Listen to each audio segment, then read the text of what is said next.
faana jireenya isheetti fufti yoo dandeessan garuu dhiira gaafa bartan bultooma keessa galaa malee waggaa 5 teessin jalajjani. Bas maalaan umrii kee irratti abidda qabsa. Waggaa 5 dhiira hin jalajjaniin si jaallataa dhuguma si jaallataa galiitii faana jiraadhu. والله سنتقام فنبر أما شمرن تكو فيلتري ما كان كيس أوكتاني روزين تمانا مدامي كوني تقوم بص وجدتن دائما فكات لا يارو كيسان اتفايا دما أنا السنين جد نمني جرين يقابو بديهم بر نمني الموك أبو بديهم بر هنگ في إتو دي إن الرا لفاتني دلقدن كوني كرفت جا Dhugaartu sinitti masrii maastireeshinii waggaa meeqatti dhufu? Waggaa 13, 14. Ammoo waggaa 13tti faa dhufaadhaan. Dhugaa Kiristoos mee doktoroota hordofaa waa tokko hordofaa akkuma teknooloojii gosti nyaataa adda addaa ta'uu teknooloojiin adda addaa ta'u sirii waggaa 13, 14, 15tti argita. Amma ijoollee waggaa 13tti faa argu. Kutaa 7ffaatti argu. Yeroo waan akkasii daftee argitu waggaa 40tti sirraa dhaabata. Atau umuriin kee 30 biyya Arabaa ma jirta yoo ta'e waggaa 10 kana gidduutti ijoollee meeqa guddifatta? Kaalkuleet godhattanii warri sin aarsu yoo jiraattan hin aariina qasam billaa hin aariina yeroo keessanitti fayyadamaa malee hanga umurii keessitu beeka jireenya keessitu beeka karoora keessitu beeka garuu ani waggaa meeqa keessan jira ijoollee meeqanda akkamittiin jiraadha jedha. Gana lubbu waggaa 2 booddee wal fuuna lubbu waggaa 3 booddee wal fuuna mana ijaaree wal fuuna isa sana keessaa bara maal addunyaan hundi arabumti kun iyyuu hundi mana ijaarratee keessa hin jiraatu bara dhugaa sanitti maal hojii ilmoo 2 deesse 3 deesse gaafa barbaadde deebitee dalagachuu dandeessa garuu umurii keetti deebi'uu hin dandeessu. Hojiitti deebitee hojjechuu dandeessa. Mee shamarran Baangilaadeeshinotaa fi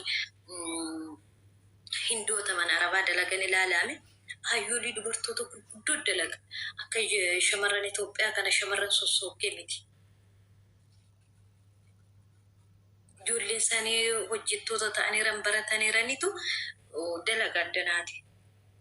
Maal yeroo isaaniitti fayyadamanii dahanii ilmoo isaanii achi kaatanii jireenya isaanii kaatanii jiraachaa jiru. Kanaafuu liqimsaa keessattuu warri waggaa 12 waggaa 10 waggaa 9 ara sinin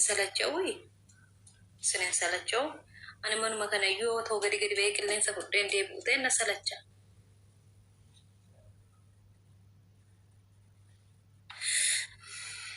Dhugaa keeti garuu warri barri nurra bira darbe hoo akkam haa goonure maal jechuudha? Dhiirri rakkoon qabu abiibti jarritti waggaa 90 dalgachiisteen maashiti. Shamarran malee dhiirri jarrittiin waggaa 90 dalgachiisteen maashiti. Kan isaanii najjaajiin isaanii qorraa hin qabu.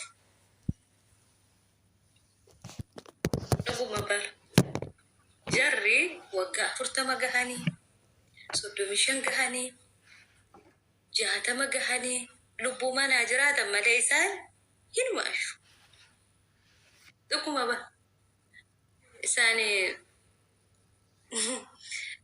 bishaanuma gaaruma kirrimaan jaarooti hin badu kan isaanii kan keessanitti badamani.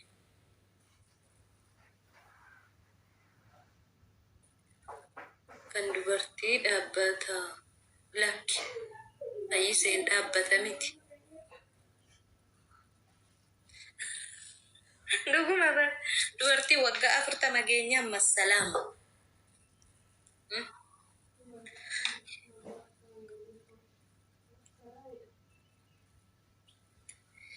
Isheen kan kiyya tokko galuu diddee waggaa 8 erga ammaa obsa fixee gali jedhe.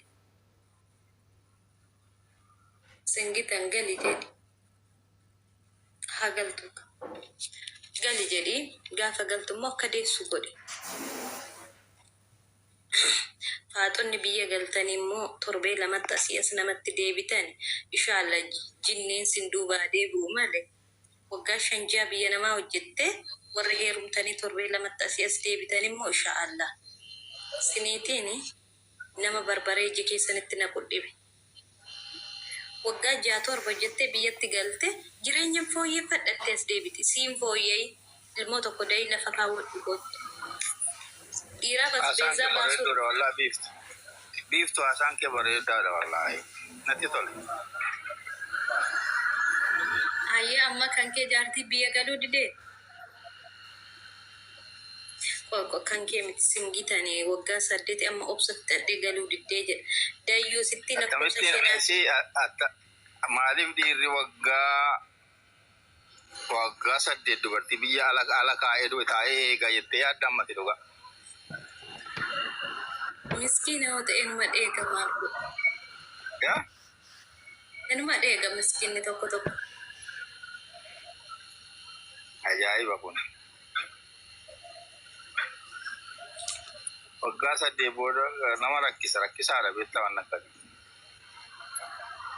Obboleessa isheen galuu didde singitan fuudhi ana siin jedhe fuudhi dayyuu sitti naateessu diddee fuudhi. Yoo isheen maal taate?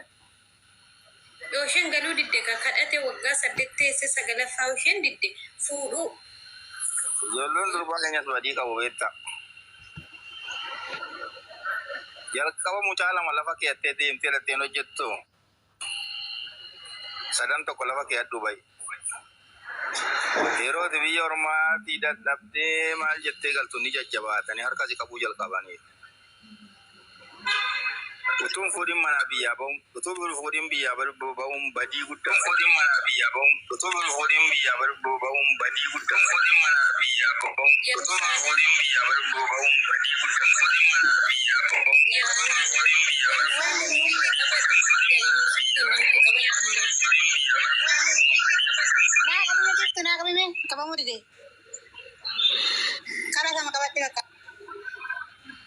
dayyuu sitti mootii maqabachuullee hin beektu bara.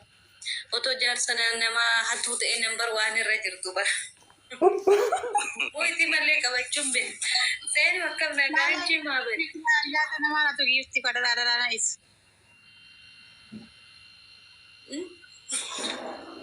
Dhuguma bara.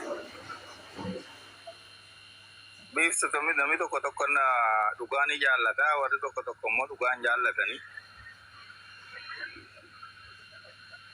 Garuu gorsi kee baay'ee bareedaadha.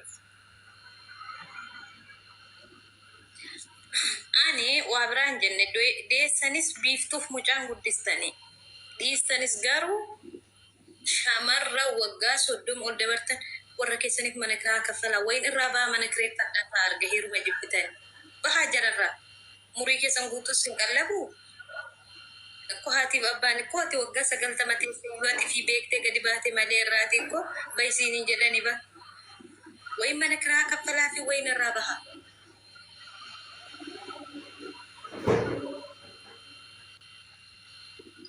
Tokko dayyuu seen ishee hin galle jira.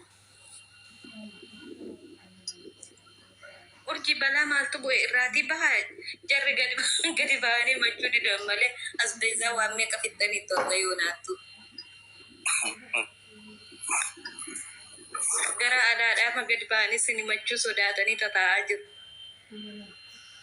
Aree dhoffatee nama jedhu. Aree waan ta'e hundumaa dhoffatee taa'aa jira. Garuu yoo gadi bahanii matanii ilmoo ofii matanii malee warra heeruma akka du'aatti sodaatanii taa'aa jiran. Heeruma ilmoo tokkitti dahaa deebi'aa biyya namaatti no mana ijaartan meeshaa mana keessaan guutan. Habiibti addunyaan kun waggaa 90 guuttu. Yoo Dubaay jiraatte Dubaay natti heerumee kaana jiraattu. Yoo lakkee ani Itoophiyaa manaa wayyatu achumatti deemee Ati meeqa qabdaa jedhee si gaafata tokko. Ani moo dayyuu sicha fideen isaa maxxansa qo'aa asirratti. Meeqa qabdaa jedhee si gaafata beekaa. Ijoollee 4 qabu. Mashaallah rabbiin siif haa guddisu.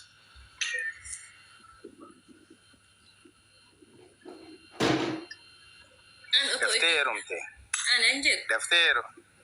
namni tokko yoo ifiisaa dura nyaatee argeeti xaa'amni kun bareedaadha kottaa nyaadhaa jedhama otoo nyaatiin kottaa nyaadhaa isiniin jedha. Akkatti nyaatamu waan hin beekneef kottaa nyaataa jechuun nama rakkisa. Dayyuu sitti amma dubbiin isheef hin galle qola keessatti amma ija keessaa fece akkas jedhee gumaasa akkasitti argisiisutti eeggatti ba. Wanta kana nyaadhaa laalaa hin midhaa dahaa guddifadhaa laalaa hin miidhagaa yoo isiniin jedhani. Tokko moo hojii harkaa qabdaa jedhee si gaafata. Hojii keessaa na dubbisi warra dhiirotaa ta'e. Amma masuun kun faatti jitti barado qorritee xammati kanaafi koomentii majala deemtaba. Yoo galiitti tokko guddisi yoo siin jedhan ammati akka waan hazaabatti galtuu waan akka namni luka kee fannisee asii gadi si xalanii akkasitti ilaallattaba. Warri kaan maal jedhu beektaa akkamittan guddisaa maaloodhaa jedhu abbootiin keenya dur maal qabu nu guddisa. Manuma madaamiyyuu ijoollee shanjaa guddisaa jirtu miti. Jiru warri mana madaamitti ijoollee 3-4 qabanii guddisaa jiran. Mana madaamitti. Kan ofiillee akkanumatti guddisu. Aannan madda naannoo biraa nan beekalaa dubartii 4 deesse mana madaamitti hojjettu. Keessattuu shamarran Suudi Arabiyaa kun maashaallah ilmoo isaanii baatanii bafaa isaanii amma tokko mucaa baattii mana arabaarra dalagdaa jiru koomentii jalatti nan arga beekta. Isheen warqiidha habiibti waan lama wal faana guddisachaa jireenya ishee oofachaa jirti ilmoo ishee guddifachaa jirti. Shamarran jabduu akkasii fa'a qimii maaliin qaabxumee koomentii jala deemtanii. Kun jabina si agarsiisa.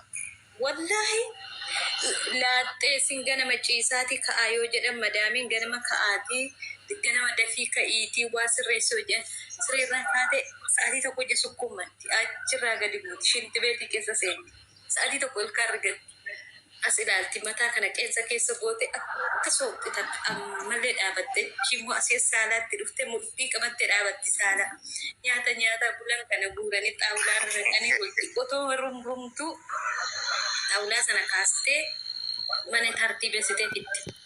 Wayita waan nama kana ijoollee durbaa kana kan balleessaa jiru telefoona. Wayyoo lubbu jetti maan isheen martabaarra ciifte akka bofa mataa rukutanii godhatti. Wala mucaa argite wala maal argite. Harka duwwaa goomsanii waa birrii isheen qabdurraa nyaatanii fa'aarii warri kan. Malee warri ani dhuga baay'ee na gammachiisu ani baga ilmoo isaanii gatiin ilmoo isaanii guddifachaa jireenya isaanii uffatu shamarran Suudii 3-4 beekan ijoollee isaanii guddisanii biyyatti ergachaa akka Oromtitti sanyii Jiwaar kan jedhamtu tokko fa'aa jirti. Ijoollee isaanii guddifachaa biyyatti ergachaa dalagachaa dayyuuseen tokko heerumii madayyootte dugda qabatti barsa ganaa heerumtu. Biko waan akka hazaabaatti deemtutti. Du'uu deemta seedeemoo dahuu deemta malee heerumte du'atti hin deemtu bara.